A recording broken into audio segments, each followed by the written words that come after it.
All right, so it is time to go into the lab. So let's head over. That's Dr. Travis Hodges. We will take the elevator up. Travis is a postdoctoral fellow at the University of British Columbia. He's taking us through the laboratory of behavioral neuroendocrinology, where he does some of his research. Yes, so my main field of study is behavioral neuroscience, and it is all to do with depression is what my research is related to, specifically looking at negative cognitive bias, so a cognitive symptom of depression. Okay. And his lab partners in that research? A few of my favorite furry friends. Yes, I work with rats with my research. I've worked with rats for 10 years now. Really cute rats. As a resident rat detective myself, I've spent a lot of time around the wild relatives of these lab rats. We can learn so much from them, from diseases to genetics. In this case, Travis is looking at something else. Yeah, my focus is behavior and then the mechanisms behind that behavior. You can see that the boxes are ready. The lighting has turned on in the box, so a rat will soon enter. For our task, what they do is you have one context. So we have a rat that is now inside the box. Paired with something positive, like a food reward, things like that. You have another context paired with something negative. It could be anything. It could be a foot shock. It could be just cold. It could be anything. So they don't like that context in particular. And you then give them a context that looks a little bit like context A, so a little bit like the positive one, and a little bit like context B, so a little bit like the negative one. All right, so we have another rat that is in, kind of examining their situation to figure out how should they react in this situation? So it's like they've been in a context before that they found as very negative. So if it was a human, they'd go into a context finding that negative. They'd go into another context that looks slightly... The major goal of observing rat behavior is kind of giving underlying mechanisms and starting to lay the groundwork for looking at these mechanisms in humans. With this rat model that we developed, we're able to look at a whole bunch of different mechanisms and see what are the parallels with what's going on in humans in terms of treating those depressive-like behaviors. All right, so we have a new rat that has been entered into the context. Again, through his work, Travis aims to understand the early signs of humans developing mental health challenges. Things like symptoms of stress, but also anxiety or depression. There's 200 plus symptoms of, especially when it comes to depression. So there's so many ways that we kind of display our depression after going through a very stressful situation, and they can manifest in so many different ways. All right, rotating around, looking at everything.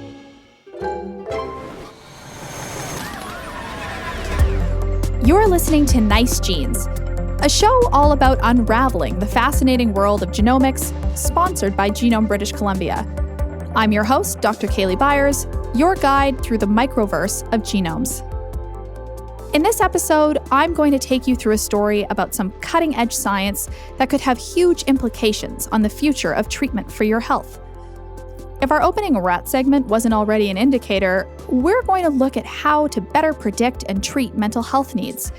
And, in the world of genomics, how your personal genome can be the key to provide targeted treatments for a host of mental health issues, things like anxiety, depression, schizophrenia, and more. Now, using our genome to guide medical treatments isn't anything new. As early as the 1950s, scientists were already exploring the potential of genomes to inform medicine. Through evolution, the environment selected the behaviors that survive in our genes. But in the field of psychiatry, using your genome to answer these deeper questions has remained a bit of an enigma. So to explore this theme, I've brought in Dr. Janine Austin. Thank you so much, Kaylee. It's nice to be here. For this topic, they're part of a massive research project taking place which asks the question, can our genome help improve our mental health? Yeah, so the idea behind it is really to try and work out a very specific type of genetic testing, which aims to help us understand what the best kind of psychiatric medication might be for a person. What is that based on? Like trying to find that approach? So the project is really based on the idea of, it's called pharmacogenomics or pharmacogenetics. So pharmacogenetics/pharmacogenomics is really all about the idea that we know that different people will respond differently to the same medication. So let's say, Kaylee, you and I are both prescribed an antidepressant, let's say. And for me, that medication actually gets rid of my depression and anxiety symptoms, and I don't have any really bad side effects. Whereas you get prescribed exactly the same medicine, but not only does it not help any symptoms of depression or anxiety that you might be experiencing, but maybe it also gives you some really unpleasant side effects. Maybe you get dry mouth, maybe you get like really bad nausea or something like that. So how can that be that you and I are reacting completely differently to the same drug that's being prescribed to both of us in the same dose? Well, the idea is that we think that those differences in how we respond is based, at least in part, on differences in our genetic makeup. So we all have hundreds and hundreds of different genetic changes in our DNA. Some of them will influence how we metabolize medications, including things like antidepressants. And so really pharmacogenetics is all about trying to test for those genetic differences that we have so as we can try to find a medication that works really well for you without causing nasty side effects, essentially. That's the goal. So how did we get here? Like, how did this project come into being, and how did we get to the point that we're thinking that it's linked to our genetics and we're looking at those small differences between us? In psychiatry, the process of finding a medication that works for someone can be particularly tricky. It's really common for people to have to go through several different cycles of trying different medications before people find one that works. And obviously, if the reason that you're being prescribed a medication in the first place is because you're super depressed, that's not really great. That's not something that you want to be struggling through if you're already in a place of, extreme distress, just to be really blunt. We really need better and more effective ways to help people that live with psychiatric illnesses, and to make sure that they don't have to suffer through multiple rounds of different medication trials to get one that works. It seems to me that what it's doing is the aim is to cut down on some of this guesswork or the trial and error, as you say, which is so important when you're trying to find a medication for something like a mental illness around depression or anxiety. That's exactly right. Yeah. So as a genetic counselor, what does this process look like for you? Can you walk us through that a little bit? Sure. I think it's a really good moment to sort of take a sidestep, I think, and talk about what genetic counselling is, because it can interface with the idea of pharmacogenetic testing, but it doesn't necessarily have to, and it doesn't always. Okay. Yeah, great. So clear. So clear. Anyway, so let's just take a sidebar. So the way to think of it is it's sort of a bit like, how you have physiotherapists and speech language pathologists and so on. And the goal really of genetic counselling training is to help how to take really complex concepts and to take those really complex concepts and turn it into something that's actually understandable and meaningful. I think one of the questions people have is about, well, how does genetic testing actually happen? But the basic piece of it is that you need to have some sort of biological sample from a person to test. So lots of the genetic testing companies will actually ask you to just spit in a tube, generate a bunch of saliva, spit in a tube, and send the tube off to them. And actually that saliva will contain cells from your body from which DNA can be extracted, right? So that's a really nice way of doing it. So I specialise in genetic counselling as it applies to psychiatric disorders. So psychiatric disorders would include things like the conditions we've already been talking about today: depression, anxiety, schizophrenia, bipolar disorder, OCD, eating disorders, those kinds of things.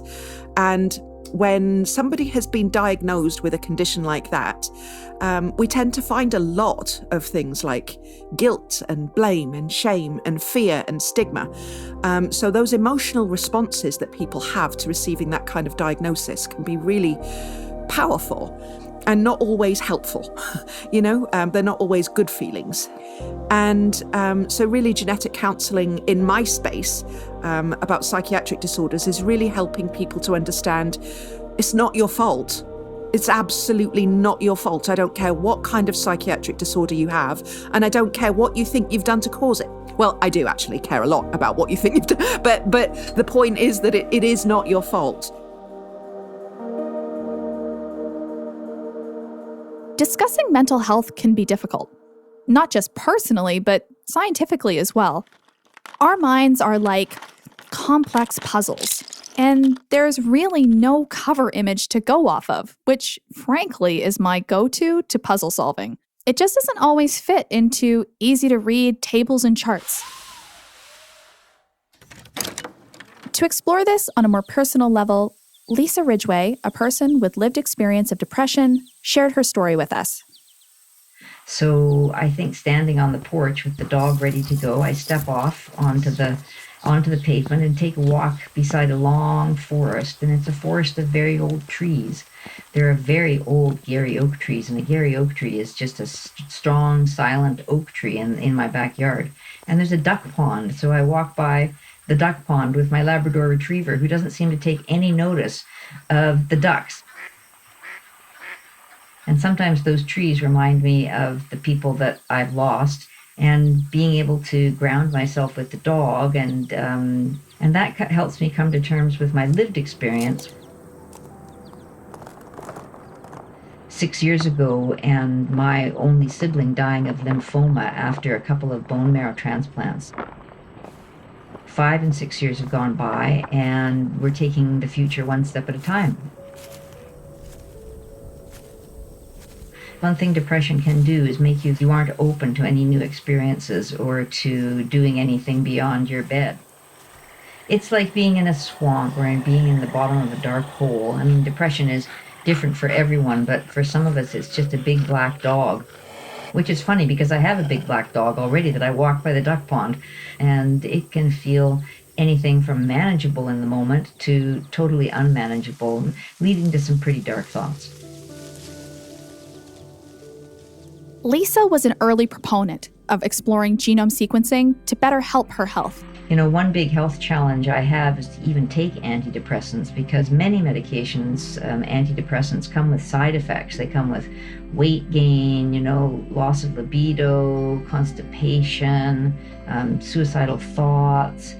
Sometimes when you've reached the end of your tether, you're just ready to find anything that might work. And so we all want to understand a little bit more what's happening to us, and we all want to understand it more so that we can do something about it. And without that understanding, you're left to the whims of fortune. So if it works, it will work very well, I think. So I want to bring it back to Dr. Janine Austin and discuss some of those difficulties people like Lisa and so many of us face.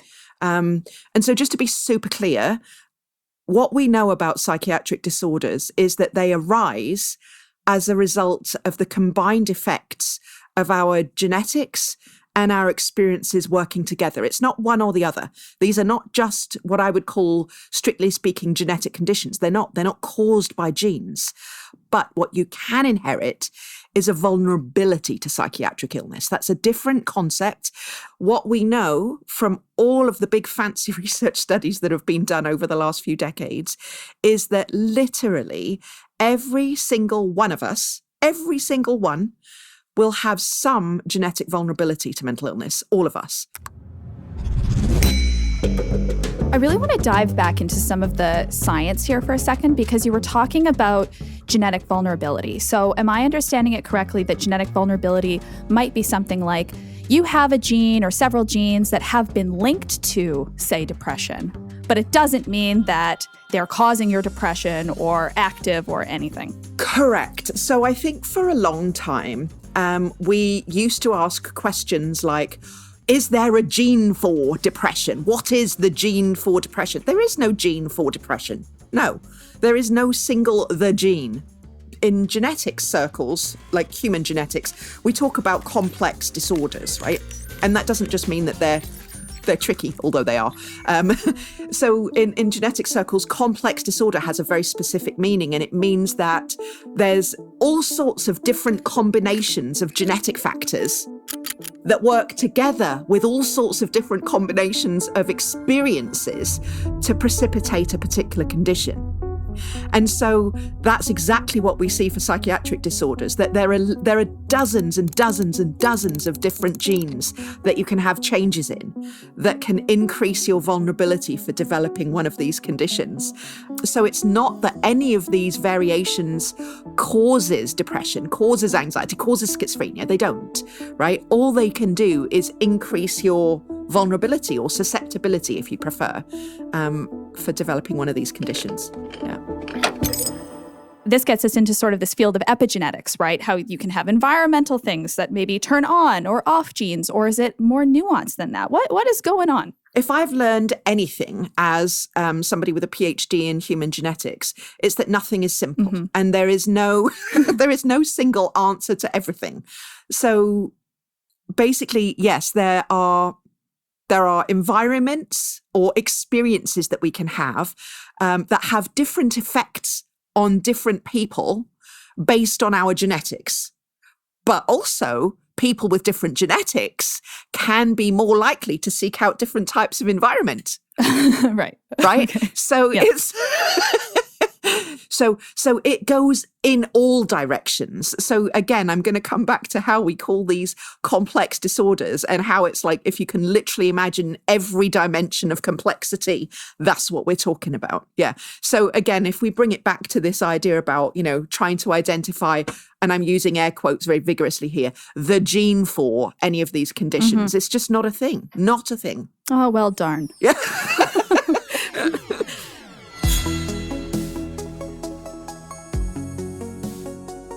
You're listening to Nice Genes, a podcast all about the fascinating world of genomics and the evolving science behind it. Brought to you by Genome British Columbia.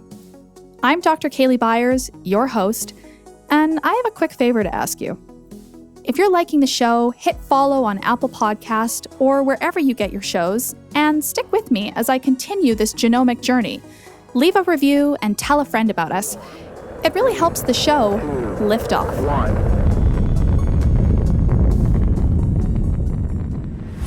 As we come back to our talk with genetic counseling expert Dr. Janine Austin, there's one other dimension I want to explore with them.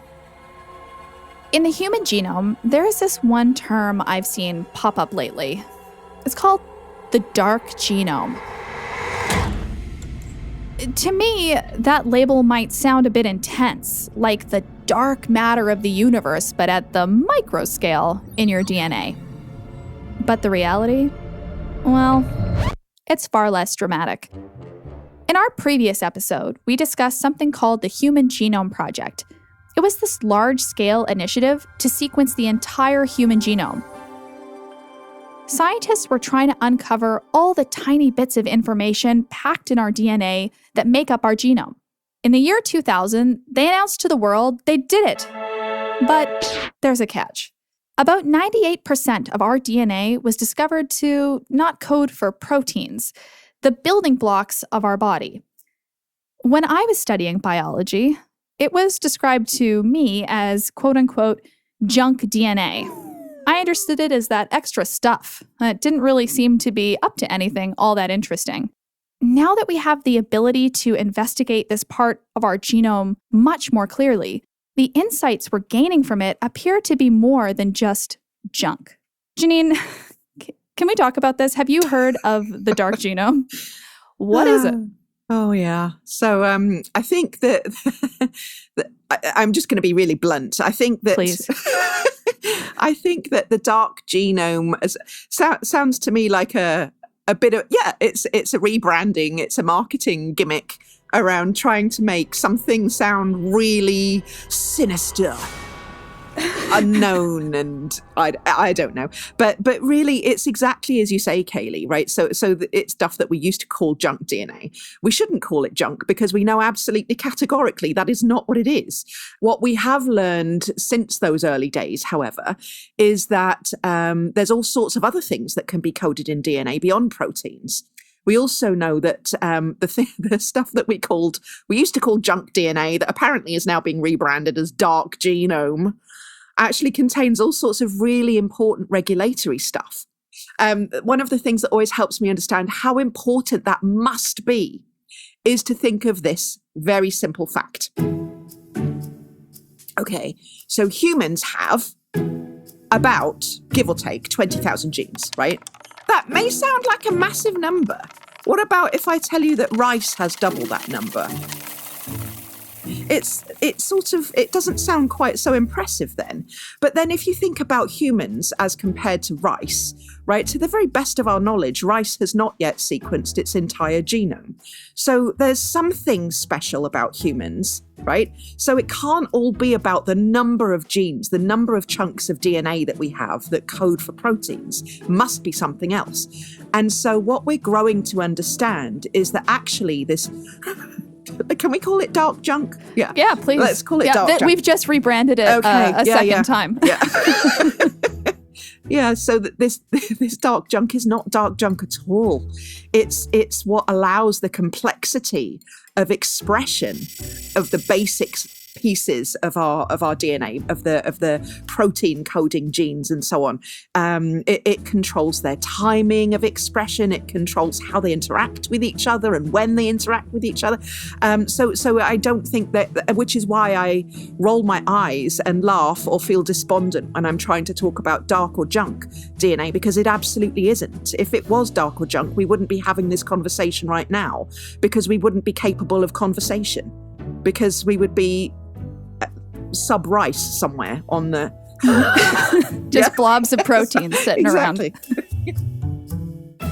But I do think this is it raises an interesting question for me around your work, which is that we have so much DNA, right? Some of it coded in these genes that make proteins, others not. So what are the challenges in looking at all of that and trying to figure out what might be indicative of mental health or our health generally? Like, how do you wade through all of that? Yeah. Well, it's not trivial, right? And I think that, and just so that everybody knows, I mean, this was what the purpose of my PhD was. You know, I was looking for genes that could make people more vulnerable to developing things like schizophrenia or bipolar disorder. Oh, this is a little history lesson, isn't it? So if we think back to the 1950s, and I know that's a frighteningly long time ago, that was really when we started being able to look at DNA at all in humans, right? And it was very blunt instruments that we had. All we could do in the 1950s was literally look down a microscope at chromosomes. That was it. But despite the fact that it was such a blunt instrument, that still allowed us to identify why it was that some people are born with Down syndrome. Because you could look down a microscope and you could see that most people have 46 chromosomes and that they arrange in these little pairs and things. And what we could see for people who have Down syndrome is that they had an extra one. There was another chromosome 21 that you could see down the microscope. And that's what causes Down syndrome. So when we were looking at psychiatric disorders, obviously one of the first things you can do is look down microscopes. Do people with schizophrenia have anything visibly different than people with... No, they don't. They don't. So that was a bit of a non-starter. So one of the next things that became available was this thing called the linkage study. The best way I have of describing a linkage study is that what you're doing is you're looking for chunks of DNA that are transmitted through multiple generations of a family together with an illness. And because you can imagine that there's probably something in that chunk of DNA that's causing the condition, right? And it was linkage studies that gave us that allowed us to identify the genes that cause Huntington's disease, cystic fibrosis. But those conditions are very different than psychiatric disorders again, because these are conditions that are caused entirely by a particular gene. So maybe the problem is that there aren't any genes that have that big of an effect in the same way that Huntington's does or the cystic fibrosis gene. So in the 90s, there was a new technique that became available, and that was called the association study. And what you're doing with that is looking for at tiny individual differences in the genome and seeing whether they occur more frequently in people with a condition than without. So people started doing association studies, and again, they were finding all sorts of like contradictory results, and replication of any findings was really hard. So, but to bring it up to sort of more up to date, so by the 2000s, where we ended up was a situation where the genome-wide association study was possible. And those are super cool because instead of looking at individual variations in the genome one by one, so the genome-wide association study is super cool because you don't have to sort of try and develop hypotheses about things. You can just say, let's look at variations everywhere across the genome and see what sticks, essentially. So what have you been finding by looking at this DNA and these changes in our DNA? And does our genome hold keys to our mental health challenges? So, so I want to talk about two different things very briefly. So we've been talking a lot over the last few minutes about the changes in our DNA that make us more vulnerable to developing psychiatric illnesses, right? And as we've discussed, there is no single the gene for any of these conditions, right? There's dozens and dozens of these variations that can make us more vulnerable to developing them, and they all act in combination with the experiences that we have or the environments that we're in, right? So the other part of it, though, to bring it back to the project that I'm co-leading, is that there are going to be some genetic differences that influence how we respond to a medication that we're prescribed because we've already developed a condition. Are you finding any challenges with looking at the data? How accurate is it? As someone who deals with data a lot of the time and struggles with it, what are you finding? What are the challenges there? Yeah. So I think one of the really fascinating things about this field for me was that I came into it in a very ambivalent position, I would say, because what I've seen over the last 10 years or so is that if you get a bunch of psychiatrists and a bunch of psychiatric geneticists together and you show them all of the papers that have been published to date, they're all looking at the same data, right? You'll get about half of the room going, oh my goodness, we should be doing this kind of pharmacogenetic testing for everyone with depression right now. Look at this data, we should do it now. And the other half of the room will look at exactly the same stuff and go, no, we're not anywhere near having enough evidence that this is effective yet. But these people are all experts and they're all looking at exactly the same pile of data. And when we started this project, I didn't know who to side with, basically. So for me, like, this project was as much of an effort in trying to reconcile my own, like, I want the things that I do in my practice as a genetic counselor. I want the things that we as a society deliver as healthcare interventions, especially in the context of our publicly funded healthcare system. We have to be making these decisions based on evidence, not what feels right? So I didn't know whether it worked or not when we started this project. But one of the things that we've done actually is a meta-analysis of all of the studies that have looked at applying pharmacogenetic testing for depression.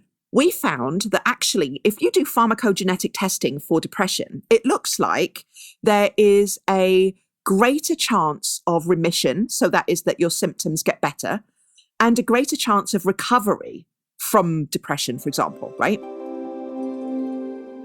But, and there's a but, the quality of the data that this is based on is low, and the risk of bias in the studies that have been done is high. So that means lots of the studies that have been done to date have been sponsored by companies that market the tests, for example. So anyway, it's been an absolutely fascinating thing to get involved with that will hopefully allow us to use all sorts of different, very complex parameters to figure out like how, whether or not this is actually something that would be helpful and effective at the population level in BC. Yeah.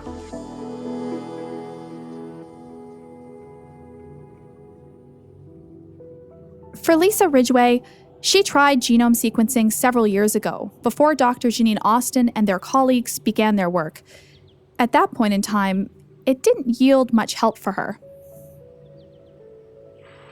We found this genetic testing company on Dr. Google from an independent American company in 2017, and the cost was over 1,000 Canadian dollars at the time, and the results, well, I was very hopeful that it would cut the time down to find the right family of antidepressants for me to take.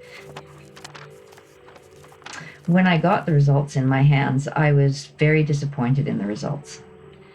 And we took the report that we got to my very good psychiatrist, and he basically looked at the report and said we had wasted our money because no one could interpret the results. Things have improved much by now, so I think we'd be ready to try it again at some stage. But certainly I would like to try it and see if it works. And that's the whole business behind the pharmacogenomics project is, knowing that what medications would work for people in advance so that they wouldn't have to go through the trial and error periods that we've all gone through with our different antidepressants. I think everybody's in that eureka optimistic group by now because we are getting some early good results, and that's very heartening for us. Janine, as a genetic counselor, when you're working with someone, what is that experience like from the time they come to see you and the time that they leave? Do they feel better? Do things get more complicated? Yeah, right. We've actually been doing research for a number of years on what happens as a result of the genetic counselling that we provide for people. What we found is that by having these conversations with people about what causes psychiatric illness and what they can do to help protect their mental health for the future and so on, we actually see quite dramatic increases in empowerment. And that's this idea that, you feel like, honestly, you just feel a bit better about yourself, essentially, and you feel more able to have agency, to actually do something about the thing that you're living with. We want to help people to have better mental health, right? If you're empowered, then you can engage in behavior changes to protect your mental health. If you're not empowered, you cannot. We know this. It's already been established in the research. So we were hoping that, if we've shown that people are more empowered after genetic counselling, maybe they're actually changing their behavior. Right? So, and we've done some research to look at that too, and they do seem to be changing their behavior to protect their mental health. And we've got some research going on now to try and examine whether that actually ultimately affects people's mental health outcomes as well. Those are the sorts of things that we can see as outcomes of this service that we provide. It's super cool. Yeah. Thank you so much for joining me today, Dr. Austin. Absolute pleasure, Kaylee. Thank you so much for having me.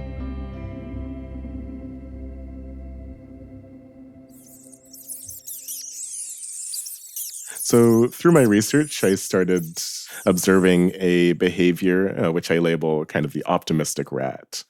Even though that's more of a human behavior, but what I'm looking at in these rats is they are more positive thinking. Oh, the middle-aged rat has just moved its head slightly. So in the previous rats they looked at, the adolescents, they spent about 0% of the time freezing. So they have a very positive cognitive bias when put in an ambiguous situation.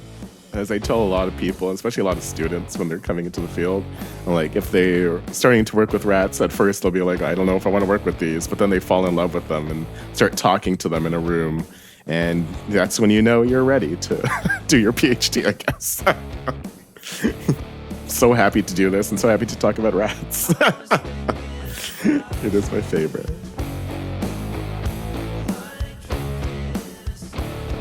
As we try to provide better care for people struggling with depression or anxiety and other mental health challenges, will we get closer to finding a solution with genomics? From what Dr. Janine Austin described, they're on the path to re-envisioning how we think not just about our mental health, but also potential treatments now and into the future. But a few more careful considerations still need to be made.